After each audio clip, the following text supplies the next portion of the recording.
Thank you all so much for being here today. This is the Humanities DC Community Grants Workshop for our DC Oral History Collaborative Beyond the Archives grant.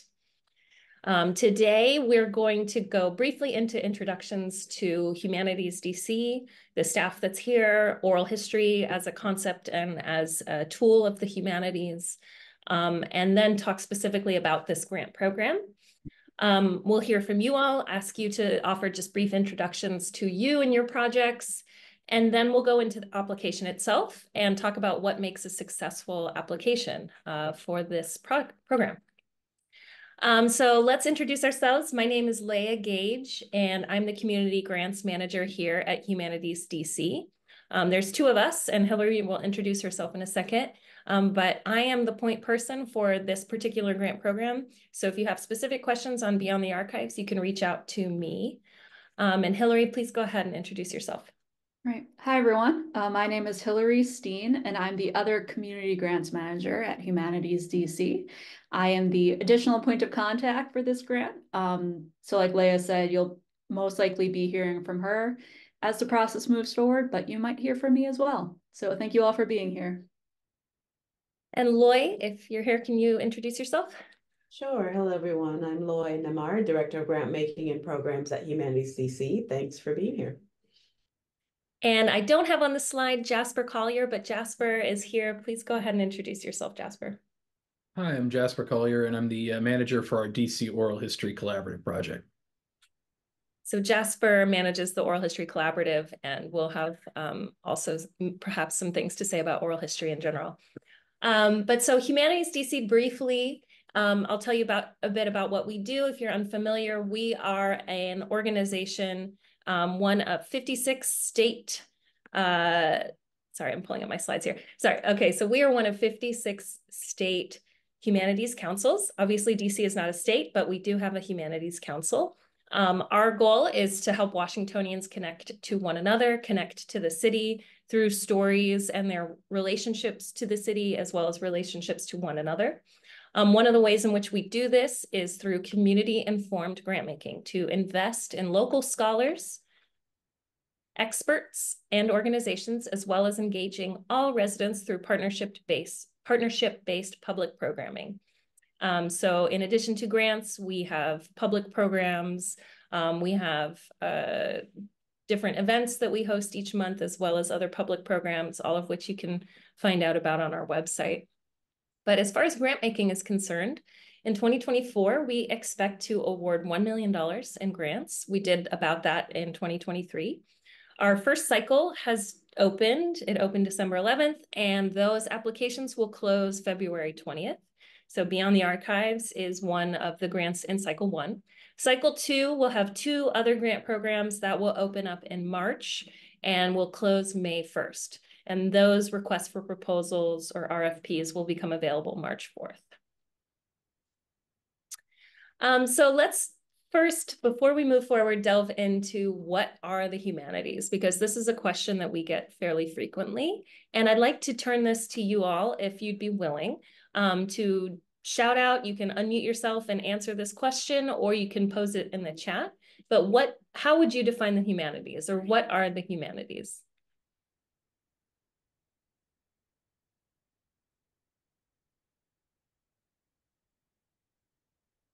Any brave souls? I Googled what are humanities because Yeah.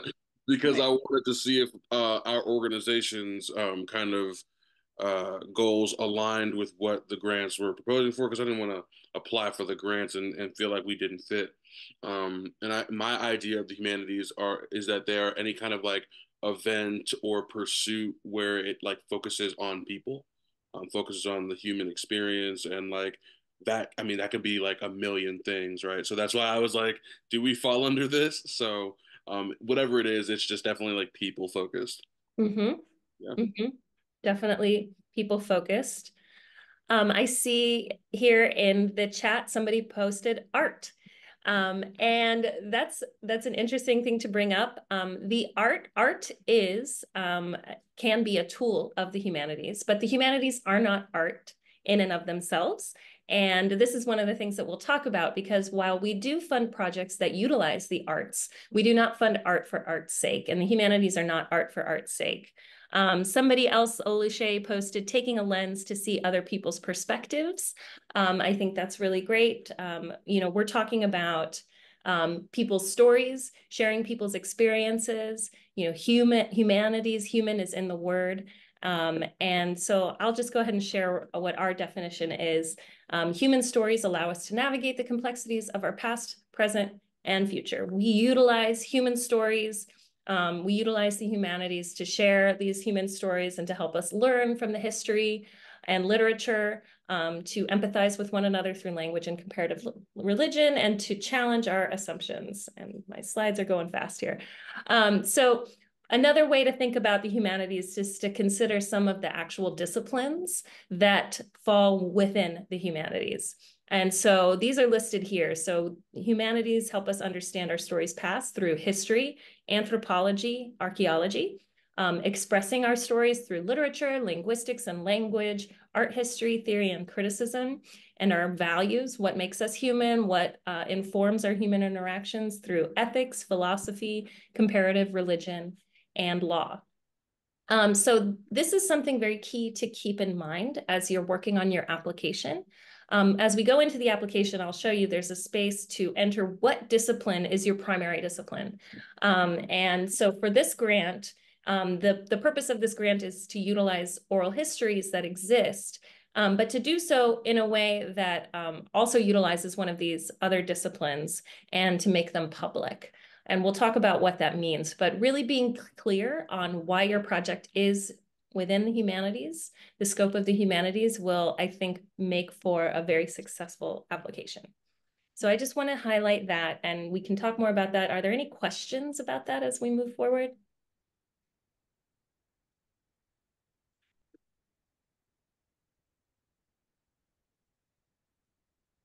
While you ponder that, I'm going to go ahead and share a video that helps to explain what oral history is. I'm a native Washingtonian. I'm from Southeast DC. I model, I dance, I act. I am an archaeologist. I am a unique, interesting person. There's a lot of stereotypes about DC that are thrown around. You know, that's just a place where our government is. To where politics reigns supreme. But it's actually community and home to a lot of people. It's much more diverse neighborhoods and historic neighborhoods that people don't really know about. So we have to give the narrative.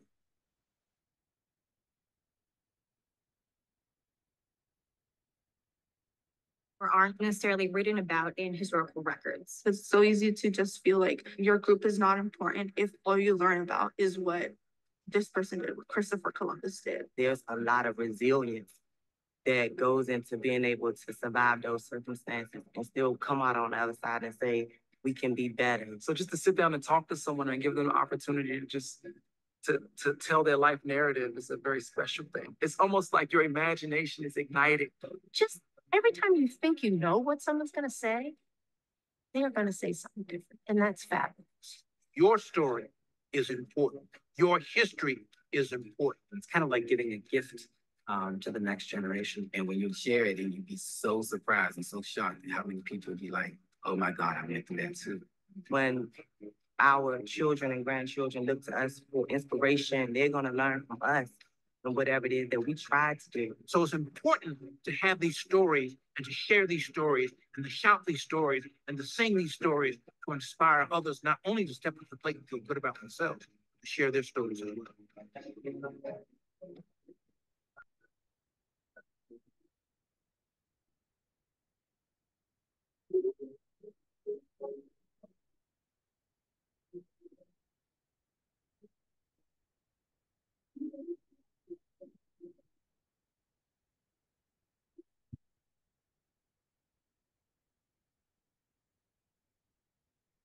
Thank you for watching that video with us. I think that video is a really great way to kind of ignite the excitement around oral history and what it is. So let's talk a little bit. That was a great video that kind of shared a lot about what oral history can do. For us, what oral history does is it takes a life history approach. An oral historian seeks to document a narrator's journey through life. And so when we're talking about oral histories and the folks who are being interviewed to offer their oral histories, we refer to them as narrators.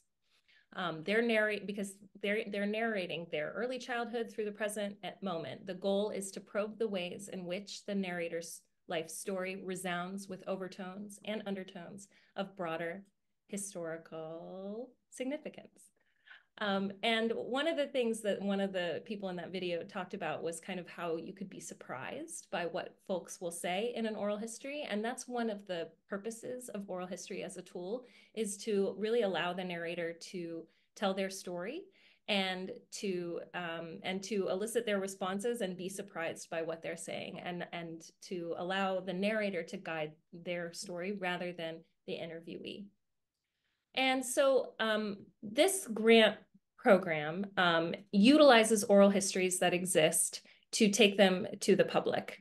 And so just briefly on the importance of oral history helps us to gather these stories to understand the culture and values of DC.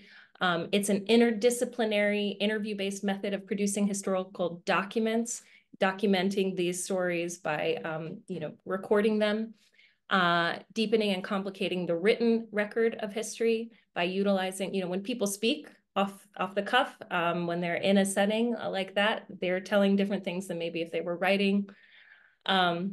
It also, I love this, it highlights the art of relationships. Oral history is easy to learn, but difficult to master. And so the DC Oral History Collaborative is a partnership between our organization, Humanities DC, and the DC Public Library. It was created in 2017 with the goal of preserving history of our residents through oral history. And the collaborative includes grant making, this is what we do here, and training, as well as public projects. So if you receive Beyond the Archives, DCOHC Beyond the Archives grant, you will have access to some resources through that oral history collaborative. And so the Beyond the Archives grant, the purpose of this grant is really to expand the support of humanities beyond academia and to provide resources to residents and community organizations to give public voice to stories and narratives that interest them and represent them. And in particular, to spotlight existing oral histories and bring them out of the archives and present them in a public setting. And so one of the ways this could look like listening stations utilizing existing oral histories, producing short videos that utilize oral histories, podcast exhibits, curricula that uses oral histories, websites, digital presentations of that, or even written publications. And one example of a past Beyond the Archives grantee is Sammy Miranda. He's a poet and an educator, and he received a grant to create oral histories previously. And then this year, he utilized those oral histories to create a documentary, to produce a documentary that talks about the open mic poetry scene in DC in the 90s. And utilizes the actual voices of those oral histories. So that's one example of our Beyond the Archives grant program from 2023. So I want to pause here and invite you all to introduce yourself, to offer about 30 seconds about who you are, your name, your organization affiliation, if you have one. You can share out using your microphone or in the chat, and to talk a bit about the project that you're considering, and to think too about why your project might fit well within the Beyond the Archives program. So as people, go ahead. And as people are beginning to think about how to answer this, just want to emphasize that Beyond the Archives, like Leah said, is for existing oral histories. She'll go into that a little bit more later in the presentation. But if you are looking to collect new oral histories, then this would not be the grant program to apply to. That would be the DC Oral History Collaborative grant. And we'll be doing a workshop for that one tomorrow. So just to emphasize, Beyond the Archives is to take oral histories that already exist and to take those out of the archives. So just wanted to emphasize that distinction a bit. Definitely. Sure, I'll go if we need someone to start. I'm Frank Finnemore. I'm the Executive Director of the Cleveland and Woodley Park Village, and we help older adults, otherwise referred to in the vernacular as seniors, age within our community by providing volunteer support from local neighbors in order to make that possible, by delivering groceries and taking them to the doctors and things like that. We also do a full range of social, educational, and wellness programs in order to keep older adults as active as possible. We just finished our oral history project with 7 narrators and 7 interviewers that are also members. So there were members interviewing other members, and it was really interesting. We found out we had, 3 people, for example, in the disability rights field that we never knew about and haven't connected them, but we will as a result of this.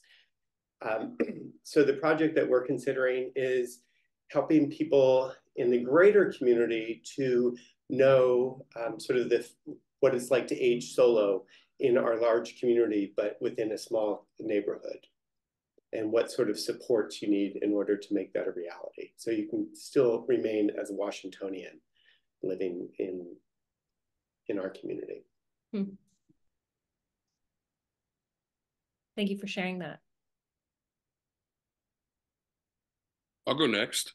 My name is Shaquille Stewart. I am a local actor and director, and as well as part of the DC Welders 4.0 organization. It's a collective of playwrights and storytellers. And a brief, I guess, summation of our event is that we want to hold a celebration at the end of the year about the DC professionals and how they've come up. I'm actually really curious about if there's anybody in those archives that's also aligns in that arts kind of field in theater, performing arts. So that way we could highlight their story as well. The idea, and you had said that we're going to join the other grant meeting as well. But in making new oral histories, I think having a storyteller for every performance kind of gives a certain gravity, because what we applied for with the Welders was we really fronted with community engagement, and we wanted to tell the stories of the community, especially as time goes. I won't tell you about the drama in the theater industry, but we hire a lot of people from New York.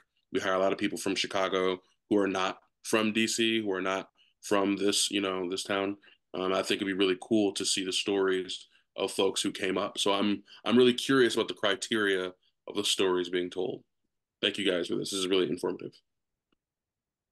Thank you. Yeah, and to piggyback off of that, I'm here with Shaq from the Welders to also gain further information, and along that same vein, very interested in just telling the stories of the people of DC, being, born and raised in Maryland and being in and out of DC most of my formative years. So yeah, excited to be here. Thank you for the opportunity. Oh, and my name is Taylor. Thank you. Thank you both. I can go next. Can everyone hear me? So I'm Stephanie Mercedes, and I'm a queer Latinx artist based here in DC. And a big part of my practice is I melt down weapons and transform them into musical instruments and sculptures. I recently produced my first opera over the summer, and I'm kind of thinking about maybe 2 projects. One is a queer altar project that would be going into the archives and thinking about important queer voices in DC's history, and creating a series of podcasts based off of that, and also some relief sculptures. And then the other project I was thinking about was something that is related to a memorial I'm going to be making in Oxen Run Park. And I was thinking about maybe including in that project going into some archives about the voices of resistance against gun violence, and creating a sound installation that would be available to the public as part of the memorial. So those were the two projects that I had in my head. Great, thank you for sharing those. I can go. Can you hear me? Mm-hmm. Okay. My name is Eileen Doherty, and I have a company called Backstory Media that was founded on the basis of creating personal films, personal biographies, which, needless to say, came to a screeching halt when COVID happened. But I also have a background as a journalist, television journalist. So when 2020 started, my husband is a director of photography, and we just decided to go out and start doing interviews and covering the pandemic and talking to people in real time about what they were experiencing. So that included restaurant owners, volunteers bringing food to the hospitals, people making masks from their homes, nurses, et cetera. So we collected about 50 interviews during that time period. And I'm also torn about which grant is more appropriate for us. In the spring, we entered into a collaboration with the Ruth Ann Overbeck Oral History Project. And our purpose is to take the existing body of work we already have and continue to collect stories, histories of what people lived through from March 2020, when the pandemic started, through March 2021. Ruth Ann Overbeck's group is going to create a specific web page to house the oral histories, and my company, in conjunction with my husband's, are going to take the oral histories, I guess the best of, if you will, right, and film those same individuals and put together a documentary. So our goal, our long-term goal, is to create the stories, capture the stories of resilience and compassion and what people actually went through, so we don't forget it and, chalk the pandemic and everything else that rolled this city all the way up through January 6th. Then we just don't forget the lessons we learned. Thank you. Thanks, Eileen. Would anyone else like to share? I can go. Hi, my name is Mike. I received the previous oral history grant to write about the wildcat strike that the bus drivers here in DC did in 1978. And a lot of cool stories. So I was going to kind of do a short documentary about that. DC Labor Film Festival has expressed some interest. So that was that's my long and short of it. So nice to meet you all. Thank you. Greetings, everybody. My name is Tasha Klusman. You can hear me, yes? Mm-hmm. I've been documenting roller skating, and particularly roller skating from an African-American perspective for some time. I'm a native Washingtonian and a skater, and wanted to gather more stories, which makes me think about tomorrow's meeting, but have documented mostly, and I was hearing about you capturing the stories from the pandemic. We had been capturing stories from people for several years now. So the thought was to actually take those stories, which were mostly done by video, although a few were audio, to actually create a documentary about DC specifically, the roller skating history, and or doing a more expanded exhibit. We had an exhibit during the pandemic, but an expanded exhibit with including the audios through QR codes or through video as part of the exhibit. So, one of those two things. Great, thank you.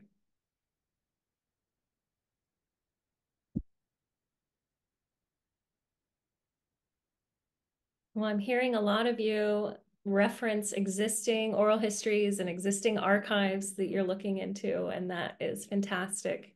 As Hillary said, this grant is really about taking existing oral histories, pulling them out of the archives and presenting them to the public. And when we say archives, That can mean the People's Archive housed at the DC Public Library, which is where oral histories that are recorded by grantees who received the oral history grant from Humanities DC, that's where they go. And there are lots and lots of oral histories that you can look to there. That's a free archive. But that doesn't have to be the archive. It doesn't have to be a formal archive. It could be things that you've collected and that sit in a folder on your computer. The archive term is used loosely, but the point being that things that are these interviews, these oral histories that are collected are useful when they're presented and utilized in a way that can reach the public through documentaries, through sound installations, through exhibits, through podcasts, I heard. So that's fantastic. If anyone else wishes to share before I move forward. Okay. So let's talk about the actual details of the grant. So this is a grant for up to $12,000. The project period should begin May 1st, 2024, and be completed by April 30th, 2025.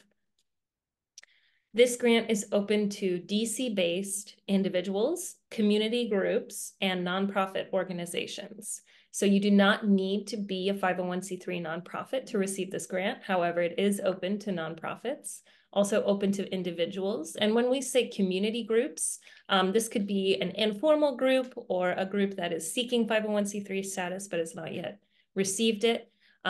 You are also eligible to apply. However, the way you would do it is to select one individual as the grantee and the primary point of contact.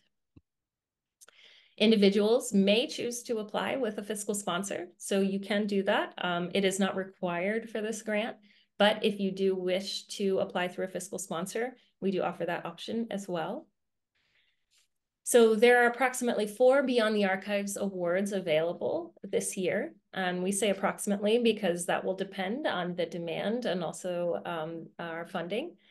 In 2023, 67% of eligible Beyond the Archives applications received funding. So that should give you a sense of, at least last year, what the picture looked like for those applying for this grant. Of course, it could be different this year.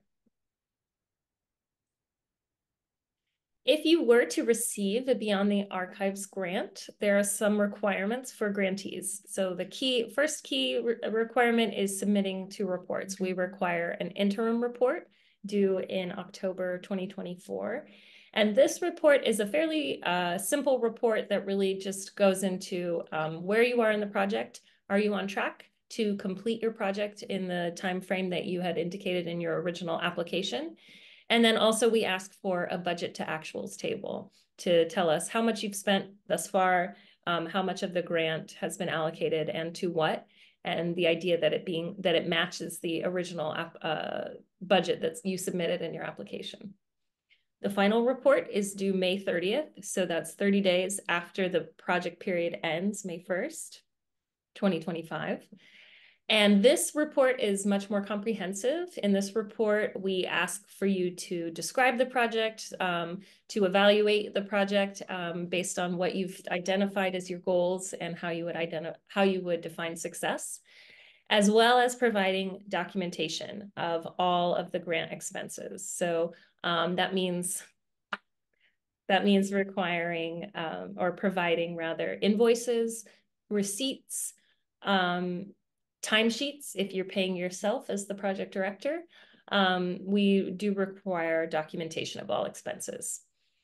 And lastly, grantees, once they receive their funding, they attend a kickoff call for new awardees at the beginning of the grant period. And that's a great way to meet one another, to meet our staff, and to learn more about what we offer to grantees here at Humanities DC.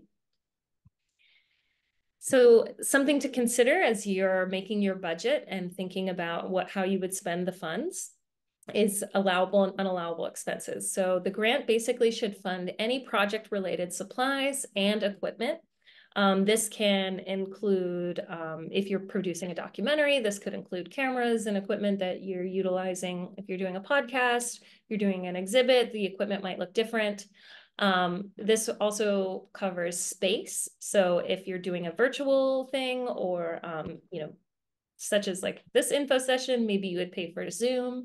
If you're doing something in person, that would pay for the actual space to host the public event. We do encourage you to pay honoraria to those who participate in your project, either as panelists, as interviewers, narrators. That would be a key piece of this, as well as wages and stipends to those who participate in the project. So if you're a project director and you want to pay yourself an hourly wage, we encourage you to do that. And there's a space in the budget table in the application to enter that amount. We also will pay for transportation and publicity and promotion of your project. This grant will not fund recording new oral history interviews. This is key. The goal of this project, as we've said multiple times, is to take existing oral histories out of the archives and to present them in a public setting in some way. So we will not cover new oral history interviews within this grant. We can't cover indirect costs or general operating costs for an organization such as rent or utilities, general office supplies. We also cannot cover food or refreshments, any costs related to fundraising. We will not cover re-granting or funding to government agencies. So let's pause here, and if there are any questions folks have about the grant requirements, any of the specifics. I had a question about the budget. So unless I could have heard you wrong, but you said that you know, when you have the follow-up meeting, I think in October, that's just to make sure that you have adhered to the budget that was initially presented, correct? So there's an interim report that's due, and that's actually done through our grant management system. You would submit, you would respond to some questions and also include a table that is a budget to actuals table that presents, this was the budget that you had initially presented. And as of October 15th, this is how much we've spent. This is how much is left. And it's as simple as that. Understood. Thank you so much. I had a question. You haven't covered it yet about the strong scholar or expert involvement. I wanted to know a little bit more about that, but maybe you'll cover it later on. We definitely will talk about that, but I will share that. So this grant does require the inclusion of a humanities scholar or community expert. And this is somebody who advises your project, who is well-versed in the topic area that your project covers. And so we use the term humanities scholar, but this does not necessarily need to be an academic scholar or somebody with formal training. It could be somebody, you know, if you're using oral histories that talk about a certain neighborhood or that talk about a certain community, it could be a member of that community who has really lived in that community and has lived experience, who can really advise your project and make sure that it stays rooted in that topic area. But it could also be somebody with academic expertise in the area that your humanities discipline is rooted. And we will talk more about it, especially as we go into the application. Great, thanks. Mercedes asked, I'm curious, can an oral archive be music? For instance, an archive of people singing. So for the purposes of this grant, you may be able to include some of that, but the real purpose is an interview style oral history with an individual speaking. So if you want to ask more about that offline or ask additional questions, I'd be happy to respond. But I think that certainly inclusion of that, particularly if it relates to your project, is fine. But the goal would be to include also oral histories of interviews. If we set up a one-on-one meeting during your office time, is that a good place to get advice specifically on which grant to apply for? Definitely. Which direction to go in? Definitely. Yeah, we do offer office hours, which you can sign up for on our website. And yes, that's a great place to kind of talk through your project and figure out which grant opportunity fits best. We do require that applicants apply for only one opportunity per cycle. So you would this is a good opportunity to kind of think through which is the best one. And I have one more question. The second cycle of grants that you mentioned, are they the same grants or are they different grants? No, those will be different grants. So cycle 2 applications will open March 4th, and those will be for our capacity building and our youth and the humanities grant. And both of those grants are only open to nonprofit organizations. Those aren't program grants open to individuals. So the opportunities are a little different. And there's some information on our website right now about those 2 non-program grants. As it gets closer, we'll be doing these kinds of workshops for those particular grants, and we'll be releasing the RFPs and like all of the information in early March. But we've been doing information sessions about all 6 of the grant opportunities that are available this year. And if that recording is not on the website yet, it will be soon. And there are also additional opportunities for info sessions to learn about all 6 of the opportunities that we have. Yeah, so this is a good opportunity to just pull up our website real quick. So if you go to humanitiesdc.org and then visit community grants and hit grant opportunities, this gives you a really comprehensive view of all of our different grant opportunities. This is all 6 of the offerings. So capacity building and youth and humanities, those grants will become available in cycle 2. And these are the 4 that are open now: Community Culture and Heritage, DC Oral History Collaborative, Beyond the Archives, and Visions. As Hillary mentioned, there's information sessions and workshops. So all of that information is down below. And then below that are additional applicant resources. So this is where you can sign up for office hours. That links to our calendar. And those are 30-minute sessions where you can really talk through your project, as well as FAQs and information about our grant management system, which we'll also talk about in a little bit. And the office hours will allow you to have one-on-one meetings with me or Leah. If you have more individualized questions, or even if you're thinking of different grant opportunities, you're not sure which one to choose. So that's going to be a one-on-one meeting. Exactly. So let's talk a bit about the components of a successful application. We went through and looked at some past successful applications and tried to hone in on what made for successful applications. So, excuse me, as I mentioned at the outset, this humanities focus is really important. The project utilizes the humanities to publicly explore human stories, culture, and experiences. So again, we can fund artistic expression. It is a conduit to the humanities, or a way of expressing the humanities or human stories, really kind of honing in on that, but we don't fund art for art's sake. So again, thinking about what discipline your project is really rooted in: history, anthropology, art history and criticism, literature, language and linguistics, comparative religion. Those are really the key disciplines that you'll be thinking about. Oral history archives are explained. So this is important because the goal of this grant is to take oral histories out of an archive. It's important to really be able to, that you can share, that you know what oral histories you're planning to use and where you're going to access them, and also how you'll be able to access them. So if it's through the People's Archive, there's information about that. If it's an archive that that exists elsewhere that you'll have to access or gain access to, being able to explain that in detail in your application will be really key, because the reviewers are going to be looking for what oral histories are they using and how will they be using them. And so knowing how to access them is a really key piece of that. So when applicants are able to point to specific oral histories and archives, that makes for a much more successful application. Strong scholar and community expert involvement. So we just talked about this a little bit briefly before, but so the project should, or the applicant should, identify an individual with significant knowledge of or experience in the project area or the topic area explored by the project. So this person should be identified by name in the application. Ideally, you would have already kind of discussed with them what their role would be in the project and how they would advise the project.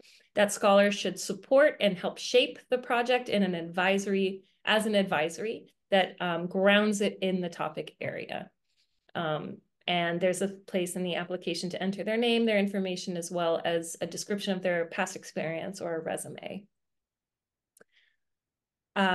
Another key, and we'll say this again and again, is a very detailed project narrative. So responses to the questions should be very clear and detailed and provide descriptions of the proposed project, how you're going to complete the project, how you'll get there, the audience that you're hoping to reach. That's a key piece of this grant opportunity, because the idea is to really reach the public. And so how will you do that? Who will you be targeting? How will you get to them? And do you already have existing relationships in that target community that you can point to?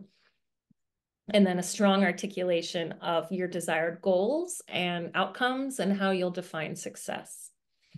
And then lastly, this piece, community collaboration, being able to not just identify your humanities scholar, but also any key community partners that you plan to work with, whether you're working in a community like a neighborhood that you want to highlight. Do you have existing connections to that community? Can you name them?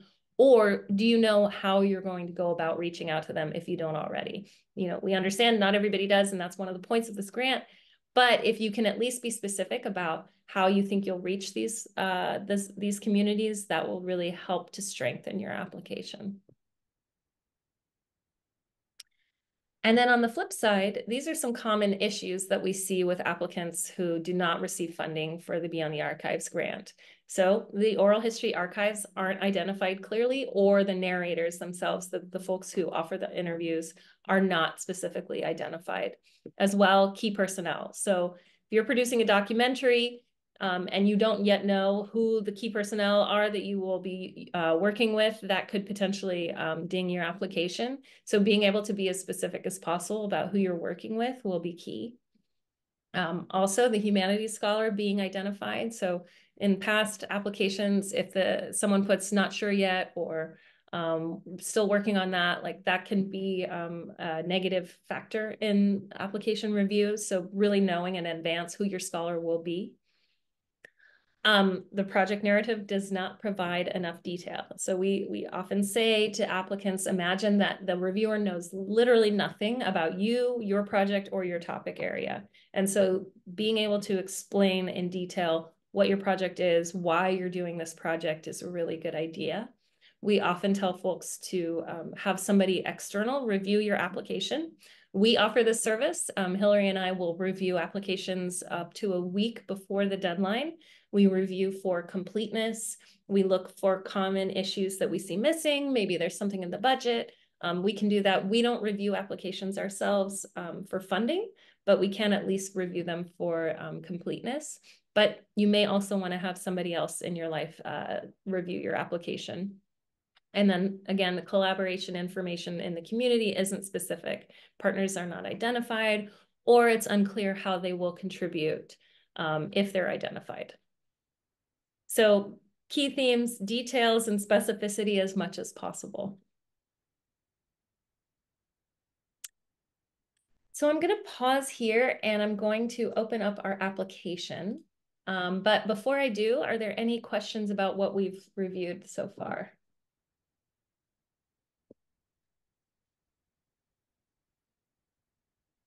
Okay, I'm going to keep moving. So the application is in Foundant. Foundant is our grant management system. This is an online system, and I'm not going to go into great detail about how to create an account in Foundant, but I will say that if you go back to this grant opportunities page, you have the link to Foundant, which will take you to the actual site, as well as detailed instructions on how to create an account in Foundant. So we encourage you to look through that. We know that these, adding additional online systems can create barriers, and we want to make it as seamless as possible to help you get into the system. So if you have questions about it, review these. Of course, you can always reach out to us if you have questions. One thing I will say is if you've applied for a grant from Humanities DC in the past, Or if you think your organization may have applied in the past, then you likely already have an account in Foundant, and we really strongly encourage you not to create a new account. If you're not sure how to access your account, that's no problem. Just let us know. You can email us directly and we can look for you and try to get you access to the account. So it's hopefully not an insurmountable process to get into Foundant. But it is something that, you know, you should take a look at the instructions if you think you need help. This is the application itself, the Beyond the Archives grant application. So the first piece here, we'll talk about our review process and criteria. So as I mentioned, staff do not review our grant applications. We utilize fully external reviewers. So these are community members who apply to be reviewers. They take about 16 hours over the course of a cycle to review applications, and then they meet to discuss the applications and make their final funding decisions. We invite you to consider being a grant reviewer. Grant reviewers are paid a stipend of $250 per cycle. And as we said, we really, you know, because we do community-informed grant making, having community members be our grant reviewers is a very key piece of that. So we try to be as transparent as possible. The process typically takes 2 to 3 weeks. Then we do our due diligence, and folks tend to receive the information about their application, whether they were accepted or denied, within 8 to 10 weeks after they've applied. And I see some chats. Okay, great. Thank you, Hillary. So some things to focus on in the application. This first piece here, you'll be entering your applicant type, whether you're applying as an individual or an organization. This should match what you've entered as you register into the account. And again, I'm not going into that, but so if you are registering as an organization, then you'd want to enter organization. If you're applying it as an individual, you would enter individual. If you're an individual who's applying through a fiscal sponsor, the fiscal sponsor is the applicant and the grantee, and would be the grantee. So you'd want to make sure to enter organization there. You would enter information about where you are based, where you're located. Again, all applicants, eligible applicants, must be based in DC and have a Washington, DC address. If you're an organization, that organization should be based in DC. We ask how you learn about the grant opportunity. And then if you have any previous experience with Humanities DC grants, we ask you to enter that here. This section is not reviewed by reviewers. This will not influence anything as far as your application being funded. So if you haven't had experience with us in the past, that's okay. You can leave it blank. If you've had negative experience in the past, that's okay. Please tell us. We want to know that. We want to know, basically this is for us internally. So if you've entered organization, it will ask organization applicant information. If you enter individual, it will ask for individual applicant information. So an individual should enter their statement of interest, what motivates them to complete this project. If you're applying as an organization, this will be more about the organization, your mission statement, and how this project will support your mission. We ask for your annual budget and number of full-time employees, as this will impact whether or not you must be ADA compliant. Organizations with 15 or more full-time employees are required to be ADA compliant. And we'll talk more about accessibility and what we're asking for and what we're thinking about with that.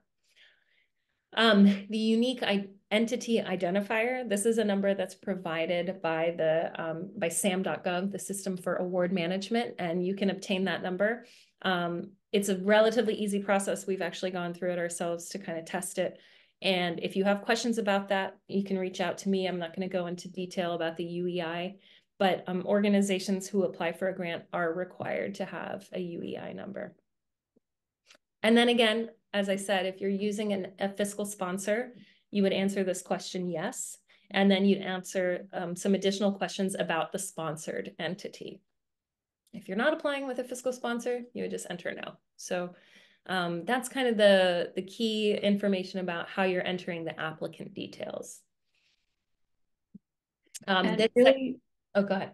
Sorry, and really quickly about the UEI. In the RFP that's on our website, the request for a proposal, there's more information about the UEI, as well as on the FAQ document on our website. Under the community grants page, when you scroll towards the bottom for all the applicant resources with all the fountain links, there is also an FAQ document, and that provides even more detail about the UEI and how to get one. Yeah.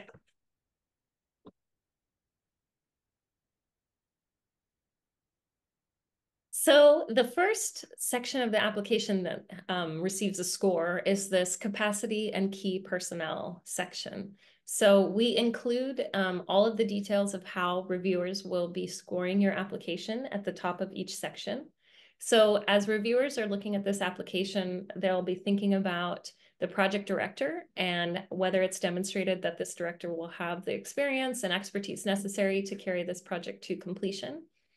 Whether the humanities scholar or community expert has relevant experience and it has a clearly defined role. And if other community members or other team members or collaborators are identified and the roles that they will play. So here you'll be entering information about the project director. If you're applying as an individual, chances are you will be the project director and you'd want to enter your information here. That may not be the case. You may, there may be some other arrangement that you're working with, but if you're an organization, this should really reflect who is kind of managing and directing this project. They will likely also be the primary contact, but if not, you would just enter no here, and there's information or a section later to enter who is the primary contact. Include the project director resume and a description of prior work. Reviewers will really be looking to this in particular to see what your prior work is and how that allows you to carry out this project. I had office hours with somebody yesterday who was interested in doing a documentary but had never produced a documentary before. And they had training in it and they had even a graduate degree that related to that, but they were worried that maybe they would get dinged for not having had that direct experience before. And I should say that one of the goals of this grant is to really allow community members to gain new skills, to do new things, do things they might not have been able to do without the funding. So it's okay if you don't have direct experience. And really what they're looking for is that your experience and your work or your motivations will allow you to carry out this particular project, that you've thought through it and that you have the experience relevant to take it to completion. So the team and collaborators, likely you'll have other folks that you're working with and you'd want to mention them, identifying them by name and title as best you can and the role in which they will serve to complete the project, as well as this humanities scholar piece. So you'll want to enter their name, their professional affiliation if they have one, address, and then their resume. If they don't have a resume, that's okay. You can also upload like a description of their past work. And then here you'd want to talk specifically about how they're going to, how their qualifications will influence this topic and this project. And the humanities scholar could also be the same person as the project director, could also be the applicant. As long as you say why you are the best scholar for the project, that's totally fine. You don't necessarily have to have someone external. That's right. And if you're applying as an organization, the scholar or expert may be somebody else within the organization as well. It doesn't necessarily need to be somebody external. And they also don't necessarily need to be based in DC. If their expertise and advising is around a different piece of your project, maybe they have humanities experience, they're not required to be based in DC.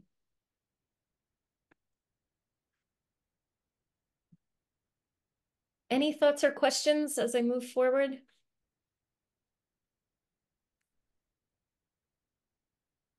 Okay. So the next piece is the project narrative. So this is also reviewed by our reviewers, and this is worth 40% of the total score for this grant program. Reviewers will be looking to see that the applicant has provided clear and detailed descriptions, that they have a very detailed timeline, that the audience participation of the project is explained. Also, I should say, I didn't highlight this, so including how the oral history recordings will be used. So this is key, making sure that's detailed and explained. The timeline, as it said, within the grant period is described and is feasible. It's within the grant period. And that the goals or impacts are described and they're achievable. And the applicant has a clear plan for assessing project success. So here is this section. You'll want to enter what your title, the title of your project, the amount you request. So this is up to $12,000. You don't need to request the full $12,000, but you may request up to that amount. Which humanities discipline your project is rooted in, and the project type. So looking at what type of project, how you will utilize these oral histories in a project. So will it be a conference, a documentary film, some other kind of event or gathering? There's options here. If you enter other, you can just describe that here below. We ask you to describe the target audience, again, because the goal of this project is to make a public display of some kind. You'll want to have a target audience. And then we ask you to really go into detail about the project itself. So describe the oral history interviews on which the project will be based. This is where you will identify the archive, you will identify the narrators. How will how do the narrators contribute to this project? What repository, if any, can they be found? So what is the archive that you will be accessing and how will you access it? Please indicate the number of oral history narrators that your story will feature or whose stories will be featured. So again, as we said, narrators, those are the folks who provide the oral histories. So how many of these narrators will your story or your project rather feature? Narrator engagement. So if you're accessing oral histories that are very old from an archive that, maybe they're no longer living or no longer available, how will they still be utilized within the project? Will their voices be able to be heard? Will you be able to reach their family members or other folks that they worked with to help their story be really centered? If they're still available, how will they be contributing to this project? This is a really key question that you'll want to have an answer to. You'll provide a description of your activities. So how will audience members or participants experience the project? Being able to explain that. If you're doing an exhibit, you're explaining this is how I envision people coming and experiencing this project. If it's a documentary film, you'd have a different response. And then providing a very, very detailed timeline. If you can mention dates as much as possible, that's great. If not, just sort of going through the steps of, in the first month, we think we'll be able to achieve this. In the second month, this is what we're planning to do.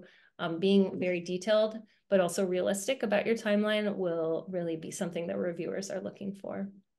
You may also upload a visual representation of the timeline if you wish. So this question here, your connection to the humanities, this is an important question. Again, reviewers will be looking for this. And because this is a difficult question, we've included several bullet points below to help you think through how you might answer this question. So thinking through what is the connection to the humanities? Why did you choose to explore these particular humanities disciplines that you mentioned earlier in the application when you selected your primary disciplines? How does doing this project rooted in the humanities, how is it asking big questions or answering big questions? How is it challenging assumptions of DC and its residents? These are some things that will help you think about how to root this project in the humanities. And then lastly, describing how you measure success. Is success measured in, you know, of course, completing the project, but then like how many people are you reaching? Or is it, you know, are you doing a survey of the participants in your project and hoping to achieve a certain thing through that survey? This is where you'll enter this information. And again, being detailed about what you're using to measure success and how you will do it will be really key. And really quickly on this big section, Leah, regarding the narrator engagement. So some of you already have experience with oral histories, and you all know that people can tell incredibly personal stories for archives and for, you know, this kind of tool. So we really want to ensure that none of the narrators feel exploited or that the stories are just used without their permission. They have no idea that their stories are being used in a public facing area.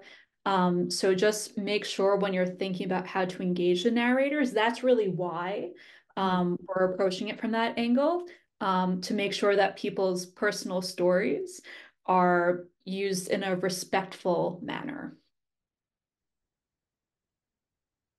Thank you, Hillary. Yeah, I appreciate you highlighting that. Does anyone have any reactions to this section? Anything they're thinking about as they're thinking about completing this application? I have a quick question based on what Hillary just said. Do you have a standard release form that you use? We do. Yes, we do have a standard release form. Yeah. Okay. I have a question. I think this, as I listen to how we describe this application, it seems that we're talking about the story of one person. What if it's like we're thinking of the stories of multiple people? Does that change anything about the application, like how we apply? No, in fact, yeah, I think one of that yes, you can definitely use multiple stories. So one of the questions here is the number of oral history narrators whose stories will be featured. So if there's multiple people whose stories you're utilizing to complete this project, you'd want to enter that here. So we definitely anticipate that you'll be using more than one oral history narrator. Gotcha. And piggyback off that question, and I just like challenging how stories are told. So is the expectation that it is like a monologue of somebody kind of telling their personal story, or can it be told in other means? Well, so you mean the oral histories that you're accessing from an archive? How those will be told? Yeah. So no, I think that they can take different forms, and it's usually not like a full-on monologue. So yeah, as long as it's, you know, an oral history that has been collected, if it's more interview style, which it often will be, that's fine. And maybe along the lines of the last question, when you're utilizing, again, my immediate thought was to have, like I said, QR codes or something to allow the audios to be played, but would it be just as appropriate potentially to have it in writing? So to have quotes from people and that kind of thing. Definitely, yes. The oral histories available in the People's Archive all should have transcriptions so that you can utilize written quotes. I love the idea of QR codes. I think that's a great way for folks to access oral histories, and it's something that even our organization has used in the past. But yes, definitely written descriptions as well. You're thinking about accessibility as well, thinking about who can reach and who can access your project. Having both an audio experience as well as a written experience will be a really good thing to have. So yeah, I think you could definitely do both.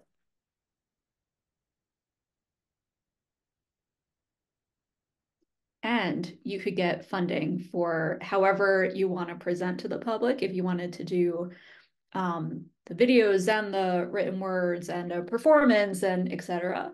All of that can be covered by this grant. Mm-hmm.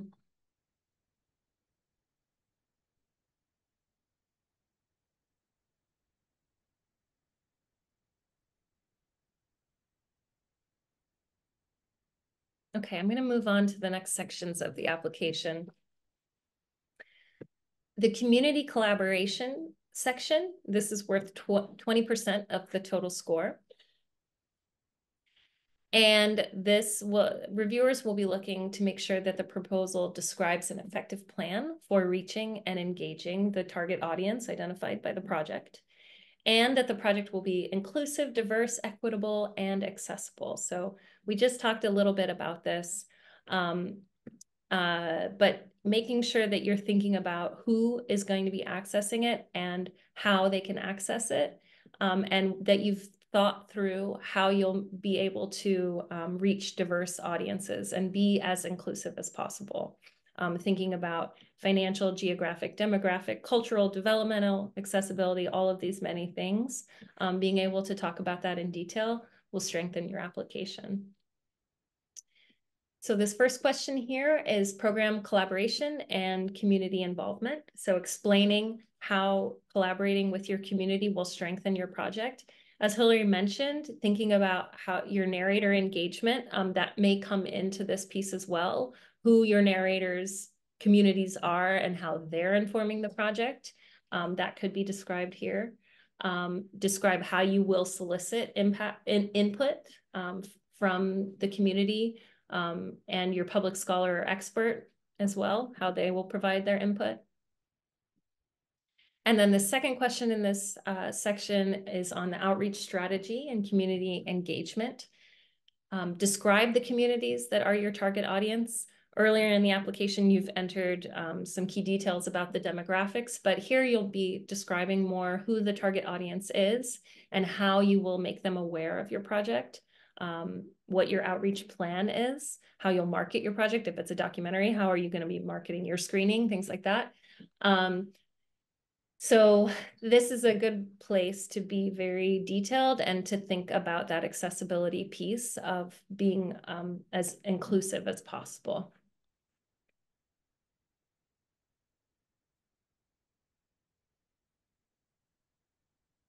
And then the last section is the budget. The last section that is scored. So this is worth 10% of the score.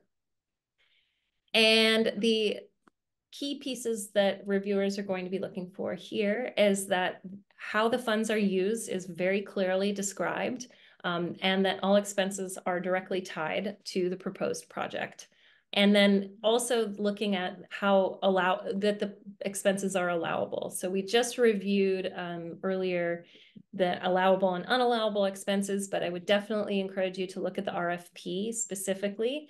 That will give a much more detailed look at what expenses are allowed. And I think that it's a good place to look, not just for this presentation, but the RFP. So this budget table, it's fairly simple. We've tried to make it as simple as possible. So you have here 2 columns. The first column is where you'll enter the amounts of the Humanities DC grant funds that you expect to use in each category. So again, I mentioned honoraria. The intention of honoraria is to pay participants in your project.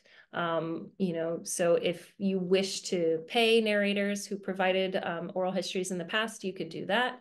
You may also pay honoraria to other advisors or folks in your project. We typically recommend at least 200 for an honoraria. You may wish to do more, so you would want to make sure to enter that amount here.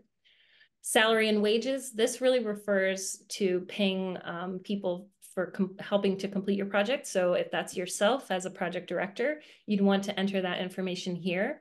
And we really look to you to define how you will pay yourself and other members of your project team. So thinking about what an hourly wage might look like, how many hours you think you will be working, and then what that comes to. So entering that here. Travel expenses. So this might be if you're going to and from places, you know, this, you can enter that as well. Supplies, this could be equipment or other things related to your project. Publicity and promotion. So this is related to outreach that we talked about, making sure that you're budgeting for that because that's not always cheap. If you have facilities that you're utilizing, whether that's virtual or in person, you'll want to enter that here. Evaluation. There may be a piece of your budget that you want to devote to building a survey for your participants or some other form of evaluation. You can enter that amount here. And then other. So if you have expenses that you don't think fit in any of these categories, you want to enter that in this other category. Now, again, the budget should be $12,000 or less because that's the amount of this grant. If you think your project will cost more than $12,000 and you have other sources of funding that you wish to utilize, this is where you can enter those amounts. So you know you want to pay $1,000 in honoraria from this grant, and you may have additional, so you want to enter, you have another grant that you may utilize for that. You can enter that here. This is not required. We do not require a match for this grant. So you don't have to enter anything in this column. But if you do have additional expenses that you think will be covered beyond this grant, it's a good idea to enter them, and reviewers will see that, okay, this person has thought through the fact that this project will cost more than the grant will allow and has thought through how they're going to cover those additional costs. And then this piece, the budget narrative, this is very important. This is where you will explain each of these things. So, right, honoraria, $1,000. The reviewer might not know what that's for. So you'll want to be very detailed here and say, this is who I plan to, this is how I plan to use this honoraria line item. This is how much I'm paying each person. And if you have ideas of who you're planning to pay already, you could enter that here. Same for salary and wages and all these other categories. You want to enter what those numbers represent. And then if there are other expenses that are not covered by these categories, you'll want to be very detailed and explain what that is, because the reviewers will be looking to see how the funds will be used. And the budget piece we find is where people get the most concerned, especially if you're an individual, you've never done a budget before, or you're a small organization, for example. And we really want to mention that a budget is a plan. Expenses might change over time. You might need to redirect funds later, which is allowed. So just put in the dollar amounts that you think at the point of when you're submitting the application makes sense. And as long as you explain all of them fully, that's totally fine. But again, it's a plan. Things change, things might happen. So please don't stress over this part of the application. Thanks for mentioning that, Hillary. And this happens often. Grantees who've been awarded a grant will come to us and say that their budget has changed, and that's allowable as well. We just ask that grantees request advance approval for changes to their budget. But of course, budgets change, expenses change, plans change.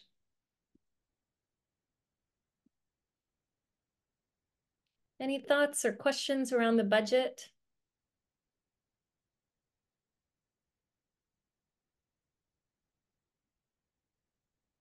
Okay.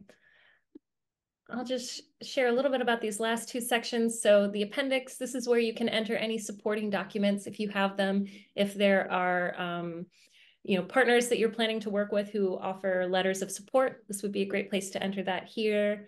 Any site agreements you may have. If you have specific details about the archive that you're accessing, you might enter that here.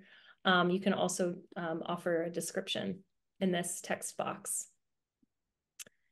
And then lastly, there's the legal compliance certification and signature. So an organization would identify the representative of the organization to sign this application.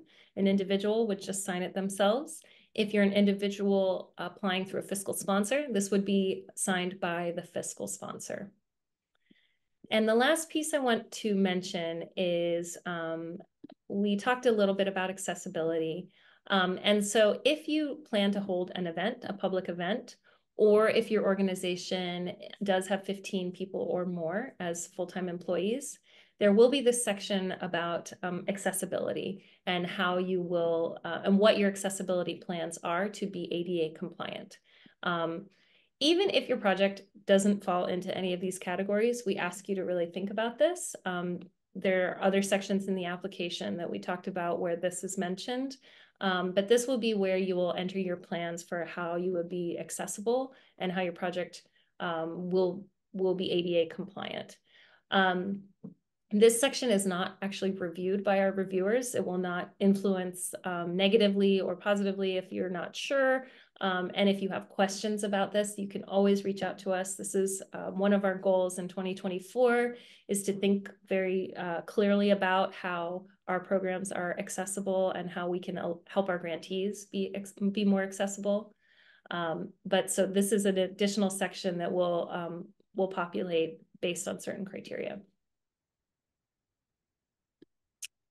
So once you've completed all of this, okay, so yeah, there is a section. So I'm sorry, I'm in the back end in my admin portal, but there will be a place where you can save your application and click save.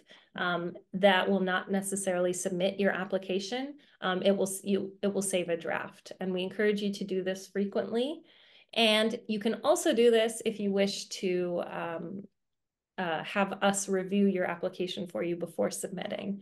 So in that case, you would just complete all this information here, save it as a draft, and then email us to let us know. And then we can come in and take a look and review and let you know if we have any input. So I'm going to stop sharing my screen here and ask if anyone has any questions. We have about 10 minutes left. I know it was a lot of information covered.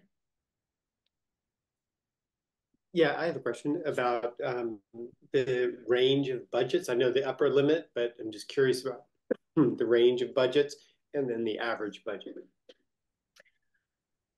This year, I believe the average budget is 12,000 because I think everybody requested the full amount. I think really it's up to you to make the case of how you will use the budget.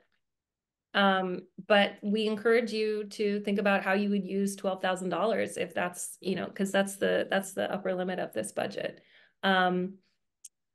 So yeah, I don't have a good answer for you there unless any of my colleagues have thoughts on that, if others have used less. I mean, occasionally people request less. Don't be scared of requesting the full $12,000 if you believe that your project will actually cost $12,000. But if you genuinely think that you could do with less, then you can request that too.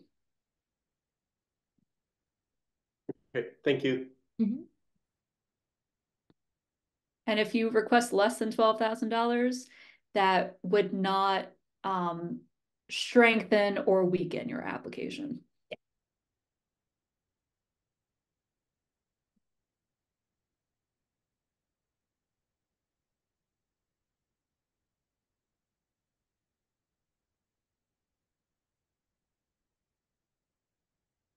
Okay.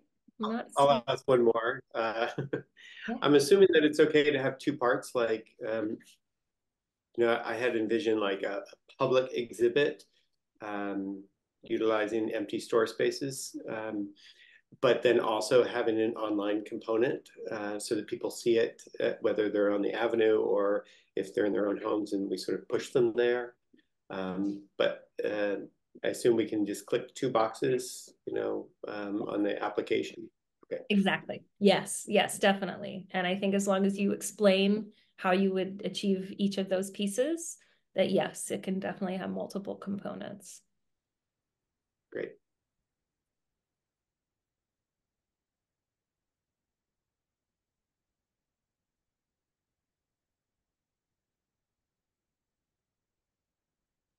I just want to make sure my notes are right.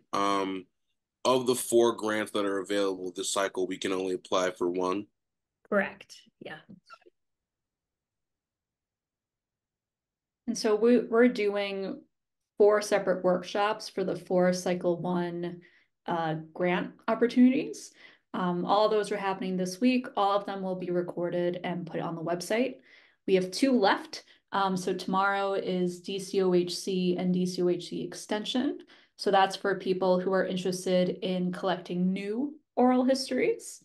And then on Friday, we have our Visions Grant, which is to create a public, fairly broad scale public program. So if you are interested in either of those 2 opportunities as well, you're more than welcome to join for those.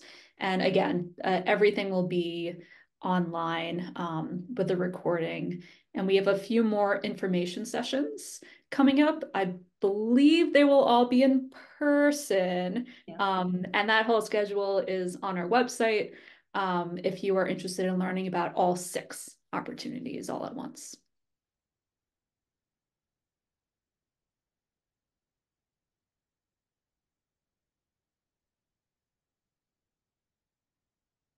Okay. If you come up with, yeah, please, yeah. So sorry. So you mentioned the People's Archive, and during our workshop, I kind of started doing some Googles. I'm actually going to visit to see if there's some aligning stories to what we want to talk about for our event. I'm curious if there are any other archives that you might know about that you might be able to help us out with, so we can find some great stories.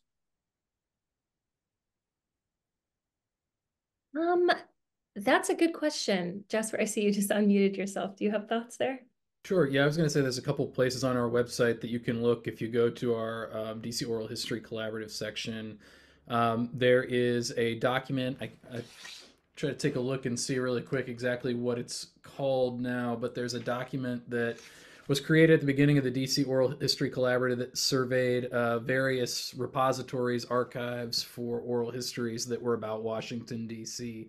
So that could be one place to look. And then I think it's also available on our website, but a few years ago, there was actually a Beyond the Archives grantee who, as part of his project, he put together a map that shows kind of where what different locations in DC that there are oral histories that are available online that's about those individual locations. So if you have a project that has a geographic focus, that can be a really good resource too. And I want to say that both of those resources are available on our website right now, even if I can't exactly pinpoint I can't pinpoint exactly where they are. Yeah, so citywide oral history list. Thanks, Leah. Yeah, this provides a lot of good detail. Yeah, repositories. This is a great resource. So yeah, all of these are on our website here. If you go to programs at the Humanities DC site and then DC Oral History Collaborative, that will take you to this page, which will give a lot more detail about the collaborative and oral histories in general. And while I think maybe somewhere on the website still there's a link to Brian Kraft's map. I just put the link to it in the chat too, so that at least everybody here can see it. Right. Thank you. In that same vein, what if I find a story that's really great and the person has passed on, unfortunately? Well, this would be, this would be something you would think about as far as narrator engagement, how where you find it. If it's in an archive that exists, chances are that there's permission for that to exist. You'd want to look into how you can use it, and what permissions you would need to get.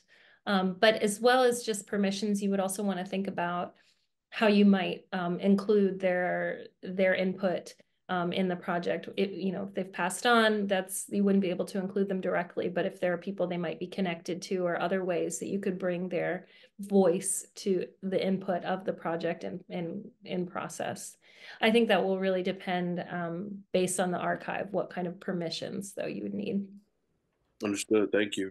Another thing I'd add to that, Leah, is that I think in that particular question on the application, I know this is something that comes up sometimes because a lot of people are using oral histories. that were recorded, with people who, have passed on. I believe that in the instructions for that question, it says that, I guess it implies that if you can't like actually reach out to those narrators and contact them, that you can also describe in that point in the application how you'll make sure that their original voices kind of come through in your project. So how will you make sure that those narrators' voices are heard? Correct me if I'm wrong on that, though, Leigh or Hillary. Yeah, no, I think that's exactly right. That is the wording of that question. Yeah.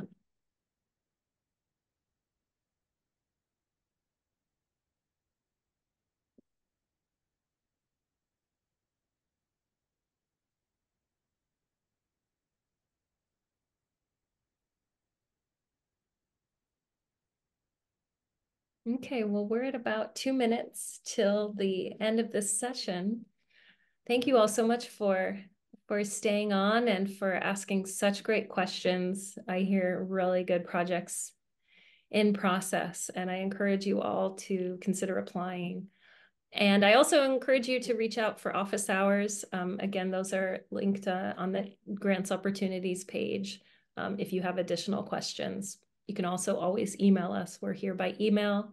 Hillary linked it earlier, but it's grants@humanitiesdc.org. That will get you to all of us, and one of us will get back to you. Thank you so much for being here. As I said, this is recorded and this will go up on our website, so you'll have access to it as well as the slides. We really appreciate your time and attention today.